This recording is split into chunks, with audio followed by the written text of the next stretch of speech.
And to the Gladiators. Dan, do I have two of them today, Gladiators? I think you do, Gene. Just one, actually. House Speaker Nick Mattiello is in studio with me. Get right up to that mic, Mr. Speaker. Say good morning to all your constituents. Good morning, everyone. Very good so far. See how smooth it went? It's beautiful. Nice to be on your show, Gene. Now, we have a lot to talk about today. You want to cut the car tax? Absolutely. Can you do that? We'll be able to do it. Gene, I have never proposed cutting a tax that we did not get cut. Now, last year you were on my radio show. You've been on half a dozen times, maybe more than that. I called in and I asked you about the car tax, and you said, well, Gene, if I cut it, the money's got to come from somewhere else. So it's a non-starter. Why have you changed? Well, it's not that I've changed. The economy's evolved. My first priority was getting our economy on sound financial footing. Mm-hmm. We cut the corporate tax, the minimum corporate tax. We eliminated Rhode Island taxation on Social Security, a radiology tax, a host of other taxes. Unemployment tax, we saved employers $30 million. Now that we've done that, and I feel and believe that the economy is on sounder financial footing, it's time to go to the middle class more and give them relief. And I believe the economy is going to produce the results that will accommodate that. Now, are the mechanics the same, though, Mr. Speaker? It made sense when you said that. Well, Gene, if I cut the car tax, the towns need the money. We're going to have to get it from somewhere else. So even if the economy is doing a little bit better, and by the way, you're going to have your challenges on that. There's plenty of people say, oh, come on, it's not that doing that well. Where are you going to get the cash from? I'm using your own mechanics. It's got to come from somewhere. Well, I believe what I was referring to at that time is everybody wanted to change the index, have the cars valuated more fairly at a lesser number. And I said, well, if you do that, the towns are just going to increase the rate because they got to balance their budget. Mm-hmm. And therefore, it's going to be an irrelevant task. So I'm not looking at changing the rate. What we're going to do is actually subsidize the towns so that we don't have to go through that fruitless exercise and actually give taxpayers a real relief. All right, so Town A will have less money from the car tax. You're saying the state will write them a check? The state's going to have to write them a check in order for this to work. That's the only way you're going to reduce the car tax. Town and city budgets are dependent upon those revenues, and that was always my point when we spoke in the past. You can't just change the index. The towns are accustomed to a certain levy, and if you change the number on the value of the car, they're just going to raise the rate. So that's a fruitless exercise. This is real tax relief from the state, as we tried in the past before it failed in the Great Recession. At this time, I agree, we're not doing phenomenally great, but our tax structure is better, it's more competitive nationally, and the two areas that we struggle in as a state is infrastructure and municipal taxes. I'm hearing municipal taxes more and more, both the car tax and property tax. Those two items hurt us in our national ratings very badly. That's why we rate badly. So we've addressed the infrastructure problem with roadworks, and now we're going to address some municipal taxes, the car tax, which our constituents want us to address. You'd say to what? I have to go to traffic and weather, but just before I go to that very quickly, all right, if you cut the car tax, the towns are taking in less money, the state has to supplement them, write a check. Do you have to raise taxes anywhere on the state side to accomplish that? Absolutely not. That would be counterproductive. As I've indicated, we work to make the state more competitive, and we're going to maintain its competitiveness so that we continually improve slowly, but we're going in the right direction, and we're not going to change that. That would be the absolute worst thing to do. We have to maintain a competitiveness with our neighbors. We have to give our businesses the ability to succeed, and we're going to continue to do that. All right, traffic and weather. The Speaker will take your calls at 438-9776. House Speaker Nick Mattiello in studio with me. It's 8:09.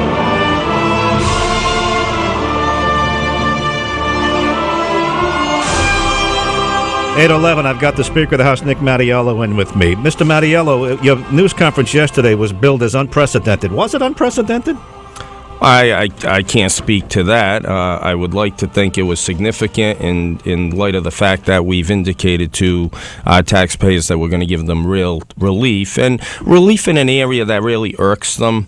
As I described yesterday, I think the car tax is the stone in people's shoe. Mm-hmm. Folks don't mind paying fair taxes. They don't deem that one to be fair. So at a time when I believe we're going to have the opportunity to work towards reducing with the ultimate goal of eliminating the car tax, we have to do that. And it follows a trend of things that I've tried to do. If you noticed, one of the things we did last year is reduce the beach fees in half. I felt that the public was just irked and bothered by the cost of going to our local beaches and parking at the beaches, so we addressed that. You did the Social Security cut, which I had you in about a year and a half ago. I said, why can't we cut it? And you got that done. We call it the Mattiello tax around here.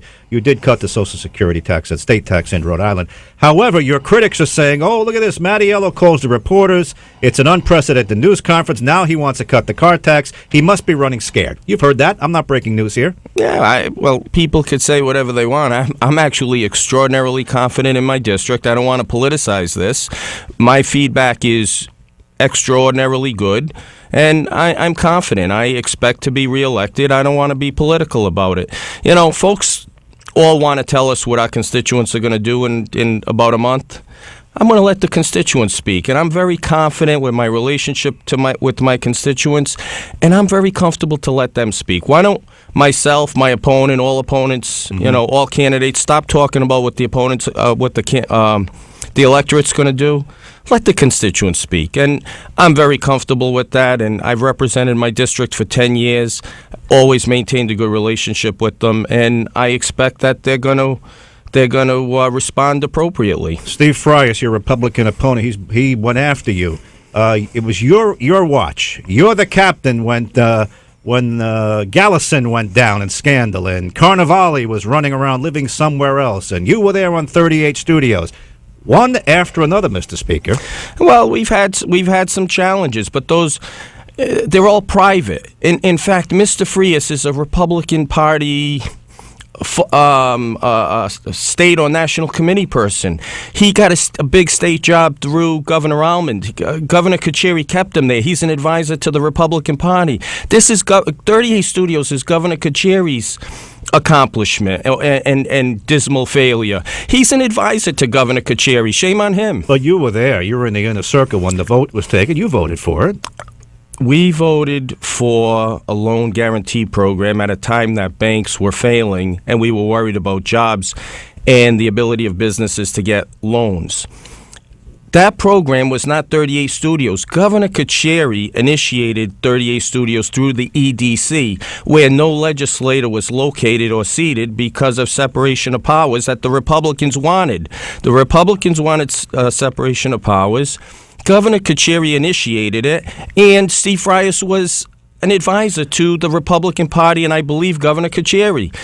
I had nothing to do with 38 Studios. I would suggest he had more to do with it than me. I just happened to be elected at the time and initiated a good program, which they abused. Your guys in leadership, who did know, yes. The speaker at the time and his deputies, they never came and told you? That's hard to believe. Absolutely not. In fact, look at Chairman Stephen Constantino's testimony. He acknowledged he was one of the two people in the House that knew. When he came in for the oversight hearing, he was asked by Chairwoman Macbeth, did our current speaker, Nick Mattiello, know about 38 Studios? He said no. All right, I'll tell you what, I want to get to some phone calls. And by the way, Gene, I have to say this. There are thousands and thousands and thousands of documents out there. Never did my name come up. Okay. I want to get to some phone calls. Your opponent, Steve Frias, has been invited to get equal time. And Dan, did you make the call on that? Yes, we have. He's invited, so we're working out the details on that. And also, he's been no stranger to the radio station. He was on yesterday with John DePietro, and he's also on Tara. So equal time here. All right, let's go to call number 2. Ed in Providence. Good morning. You're on with House Speaker Nick Mattiello. Ed, what's your question? Good morning. My question for the Speaker is, when are you going to start cutting expenses out of the budget? The budget has a 12% increase over the last year. I would like to see the entitlement programs not reduced, eliminated. You want to bring jobs in here, you will make an incentive for people to work. But the problem with you guys is that you want to give people things and not have a ban them. All right, Ed, hold it there. He says, when are you going to start to cut the budget, cut all the social services program, because he's a hardworking guy who's paying taxes? Well, Ed, thank you for that question. One of the first things I did when I became Speaker, and I assumed that our social services spending was higher than our neighbors, even though I was an elected official at the time, but now I've got control of the speakership. I directed my fiscal advisor and my entire fiscal staff to study our social spending programs versus other New England states. And I expected us to be higher, and I expected us to be making cuts that first year that I was elected speaker. I was surprised to learn that we're competitive with our neighbors. Those programs are federal. You just cannot get rid of them. And most of our increases in spending are with the elderly folks that we all agree we want to take care of, and developmentally disabled folks. Those are your cost drivers. General government is not increasing 12% per year. It's probably increasing at inflation or less, and that you've got to expect. So general government's not the problem. Our drivers are the elderly folks that we all care about and want to take care of, and developmentally disabled folks. Those are your social service spending programs. The rest of it's all federal. 8:17. Quick break, then more calls for House Speaker Nick Mattiello at 438-9776. Number one for radio news in the morning and number one on TV at night. He's Rhode Island's anchorman, Gene Valicenti. 8:20. Ray Gallison, the former state rep who collapsed and went away in scandal and could still have legal problems pending. Yesterday, you told reporters you think he's going to be charged with basically stealing money from a client that he was the lawyer for in Massachusetts. Why did you say that, and then why did you walk it back? Or are you, in fact, walking it back? I don't know. No, I didn't walk that back, and I probably, quite frankly, shouldn't have said that because I don't know 100%. I've heard from, I would suggest, reliable sources that that's going to be the crux of his problem, embezzlement from a client's account, where I think I misspoke. I said it was an estate in Massachusetts because he's a Massachusetts attorney, and I believe that, therefore, it was in Massachusetts. I was later told that it was probably a Rhode Island estate, and he may not have been the attorney, but the executor. I don't know the specific facts, but I believe it involves an estate, and I heard that on, I believe, very reliable source, from a very reliable source. And I said it because I generally speak pretty openly. I probably shouldn't have said it. Have you ever spoken to him since he left? No. Do you have to expect anything else to pop up with him? Some people do. What other than what I've said yesterday? Yeah. No, I do not. In fact, I was told that there is nothing else. You were told by reliable sources there's nothing else coming with Gallison. The only thing is this shenanigans allegedly with some private client he knew in Bristol? Yes. Nothing else on the level. You could say that? Yes, that's what I heard from an extraordinarily reliable source. Okay, let's go back to the phone. And that would be what I expect based on what I've seen in my experiences with them in the building. Legislatively, there was no problem. So in other words, whatever he did at the State House, whatever he left for, the stuff with the grants and everything that was in the news, you don't expect any of that to rise to the level of indictment. The only thing he's going to be jammed up on is this stuff with a private client. Yes, unless they look at something with the grant, but I'm not expecting that, but I leave the police to their good work. Okay, let's go back. Now, are you worried about the truckers making trouble for your fellow Democrats? A couple of them got knocked out based on the tolls. Are you expecting trouble with that in November? I would say those were local situations. I don't believe they were the tolls. No, I'm not. I'm expecting that they should do what they feel is in their best interest, and will respond accordingly. I know they're not happy with the plan. The national truck is very unhappy with the plan.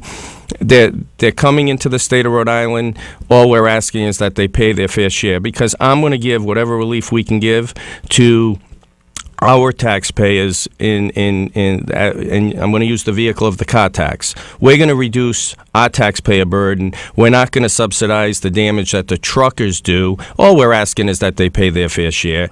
And it's that the plan that we've enacted takes care of one of the areas where bad outliers with the worst infrastructure in the country, and it puts the cost to the folks that are creating the damage, not the average taxpayer. So we're going to give the relief that we can give to the average taxpayer. If anyone wants to give the taxpayer money that they deserve to the truckers, that's their business. I would suggest that the Republicans should reassess what their priorities are. Let me go to Sandy. You have a question along those lines. Go ahead, Sandy. You're on with the speaker. Hi, Speaker. I'm actually, I live in your district. Hi, Sandy.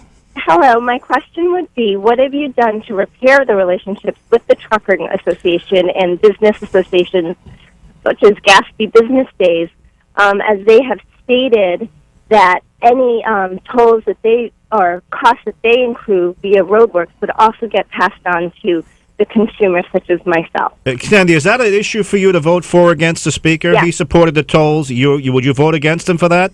Yes, I will vote against him for that, and the reason being is that I felt that how it was handled, not just why, but how it was handled with the business association was extremely poor on their part. Can he turn you around in any way? Is there anything he can do to bring you back?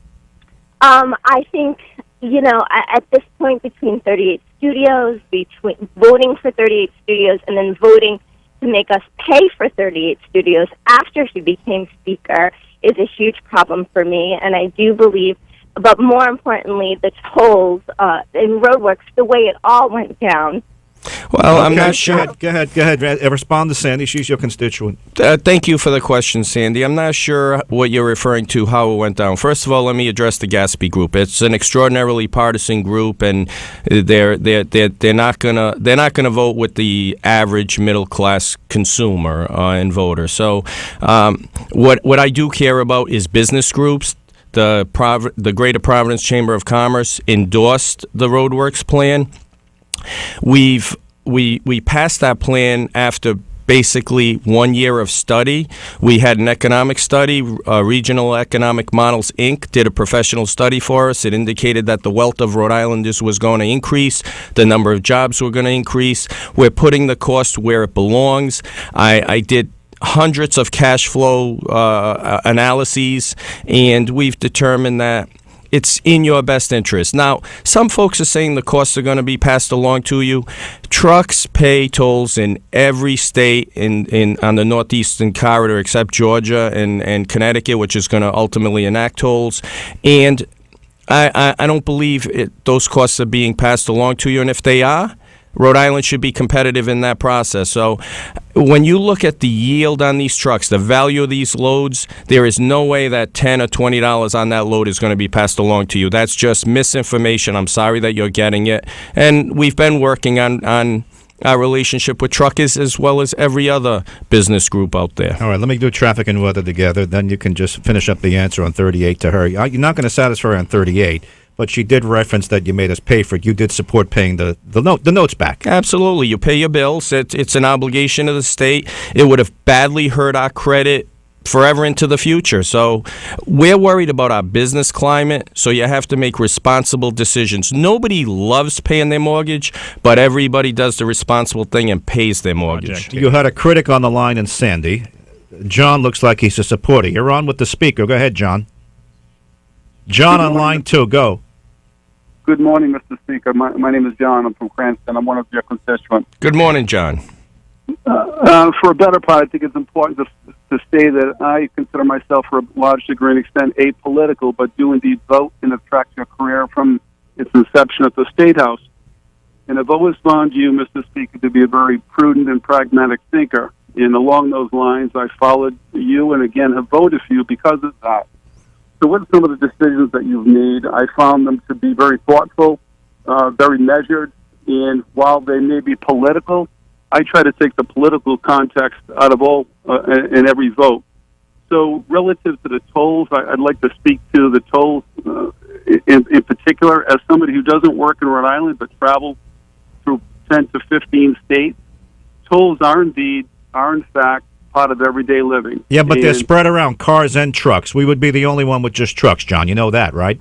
I do indeed. The point is, I don't see any problem with the tolls. I think, again, Mr. Speaker, you've, according to what you shared with us, the public, have done proper due diligence before making that decision. So I would ask that the average voter like myself, who pays close attention, remove yourself from the politics of all this and look at the needs of the state, of our state in particular, in balancing the budget and the challenges that you have. So, John, I have to hold you there, but the speaker will respond to you right after my news headlines at the bottom of the hour. Right back to the phones for House Speaker Nick Mattiello, who's live in studio with me. A lot of people don't like this. It's a last-minute rush of a dozen bills, sometimes 100 bills.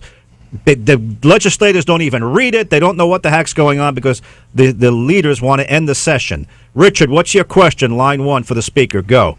Well, Gene, Mr. Speaker, that's what my question is. If you are reelected from your district and as speaker, will you finally put an end to that Rhode Island practice of the middle of the night, tried to adjourn on the last day? Let's get the answer. Yeah, absolutely, Gene. And let me say, last year we didn't do that. I stopped the session abruptly because of that very reason, and I didn't feel I could do that 2 years in a row. So what I did this year is I took in all the leaders and I said, look, I think we've got a couple more hours of work. What do you think? Everybody said, let's go forward. We want to finish tonight. So I said, okay. I regretted that decision because 2 hours later, we still had a lot of work to do. It was slow going. Next year, we absolutely are not going to get a repeat. I'm more frustrated about that than probably anybody because I was on the rostrum at the time. We are going to, after the budget passes, take a break. At the end of session, what happens is there are bills that the House wants that the Senate it's not a priority for the Senate, and vice versa. The Senate wants some bills that are not a priority for the House. So we start discussing all of those bills, and that's why they come at the end, because one of the chambers didn't have it as a priority, and we negotiate those, and the ones that we can both agree upon, we pass. So what I'm going to do is after the budget passes, we're going to take a 2 or 3 day break, and then we'll go back, and we are not going to work past 8 or 10 o'clock the latest. There is absolutely no reason for that. I like it less than everyone else, and I absolutely commit that that's not going to happen again. All right. The operative word was if you get reelected out of your district. You've got to win your district in Krantz, and then you have to be reelected by your peers as Speaker. A lot of people are saying you're the firewall between the moderates, or maybe the right of center Democrats, the more conservative Democrats, and the progressives who are slowly making progress. Are you afraid of those progressives, the far left? Am I afraid of them? Are you afraid of them trying to usurp you? No, absolutely not. We have a balanced caucus, and what I'm very pleased with, proud of, is that I represent the moderate middle. I represent, I believe, most Rhode Islanders, and we certainly have people that are further to the right, more conservative, further to the left, more liberal. You have to balance everybody's opinion. Everybody's opinion is important. Every district's opinion is important, and you come up with a final product. And what I'm pleased with is we've always been able to balance our budgets to take care of most Rhode Islanders' interest while taking care of our business community. So that's the approach you have to take. I'm not afraid of different viewpoints. I think different viewpoints actually make us stronger. But they're on the march. Your ally, Dee Simone, was blown out by a Bernie Sanders school teacher.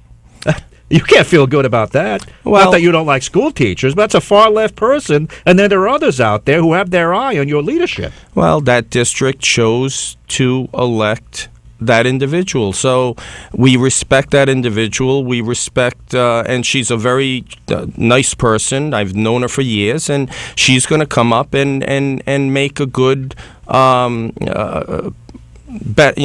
a good benefit to her district and our community. All politics is local, and we take, folks get frustrated with myself, with us in leadership. We take who the community sends us and we work with them.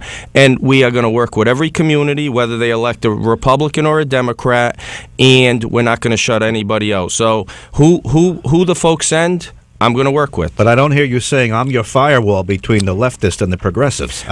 Is that the truth? I believe I'm a firewall between what is practical for the business community and practical for our constituents, and that which is not practical. And we take all viewpoints into consideration. Speaking of the district, we know you're polling. Do you have the numbers? Your opponent last night said you're on the ropes. Well, my opponent seems to know a lot of things. Quite frankly, yes, I have indicated we are polling. I believe they were still taking samples last night, still making calls. It's hard to poll a representative district. It's hard to get enough sample calls.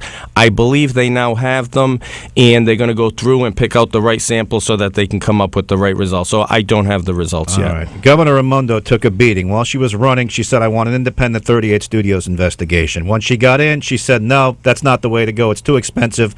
I thought one thing, but now that I have the job, I'm changing my mind. Kim in Providence, follow up with the question for the Speaker. Good morning. Yes, good morning, Speaker. I just want to know why you didn't push for that, because the majority of people that I talk to are very unhappy that an independent investigation wasn't done, and I think that since she went back on her word, that you should have pushed for that, and you should still push for that. All right. Let me address that. Thank you for that question. I think we have had an independent investigation, and that was performed by the state police. The federal government also looked at that situation. The Attorney General's office did. But I'm going to rely on the judgment of the state police. They are one of the best investigative bodies probably in the country, if not the world. Their integrity is beyond question, and they've done their investigation. I'm trying to get the results of that investigation revealed.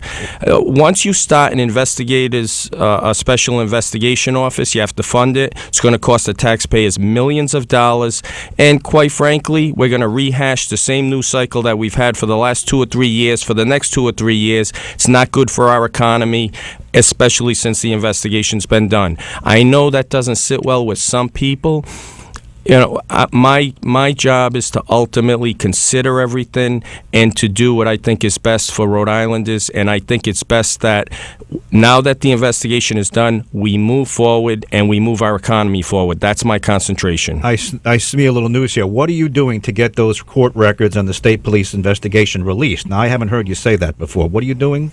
Oh, I've called upon the state police, and I've called upon the Attorney General. I've had private conversations. I have too, but it didn't get me. Are you doing anything more than that? Not at this time. We will look at that. It's evolving. Eventually, I assure the public, well, I don't have control of it, but I strongly believe that all of those records will come out at some point in the future, and I'm going to continue to push that they come out as soon as possible. I wish they were already out, because we have to have confidence with the public in our government, and I think those records are going to help accomplish that. Okay, let's go right back to the phones with the speaker. Rob Cody is he's like a good government guy from Warwick. He's always on the DOT's back, and he knows the car tax issue inside and out. Quick question for the speaker, Rob. He wants to get rid of the car tax that you hate eventually, morning, right? Over Mr. time? Speaker. Over time. Yes. Go ahead. Go ahead, Rob. Speaker, Governor Kucheri's legislation resulted in the reduction of age to cities and towns, which in turn gave the cities and towns the ability to reduce the exemption that we were getting from $6,000 to a mandatory minimum of $500. What number are you looking at in terms of reinstitution of that exemption, and can you guarantee that it will move from committee out to the floor for a vote? Well, I can guarantee that I'm going to make the decision on that if I'm reelected Speaker, which I expect to be. So it will get on the floor for a vote, and it won't be an individual bill. You know, folks put in bills on this kind of stuff, and that's not how you get it done. You have to get into the budget. You have to find the money. So I'm going to make sure we find the money, and we're going to get it done. What I've indicated, Rob, is that the goal is to reduce with the ultimate goal of eliminating the car tax. And we're not going to phase it in as slowly as last time. I'm going to do as much as we can next session in the next budget, and we're gonna phase it out as quickly as possible. Let's work on improving our economy, controlling our costs, and giving folks like you some immediate relief. Am I going to be retired living in Florida when the thing goes away? I want it done like 2 years. What are you talking? Absolutely not, Gene. I know you're a young man, but we're talking. I'm going to say 2 to 5 years, 3 to 5 years. No, I don't want to put words in your mouth. I want to force you. What do you take? Just take your time to think about that. What are you talking as a timetable to get rid of that thing altogether? My plan and hope right now is 3 to 5 years. That's not a firm number.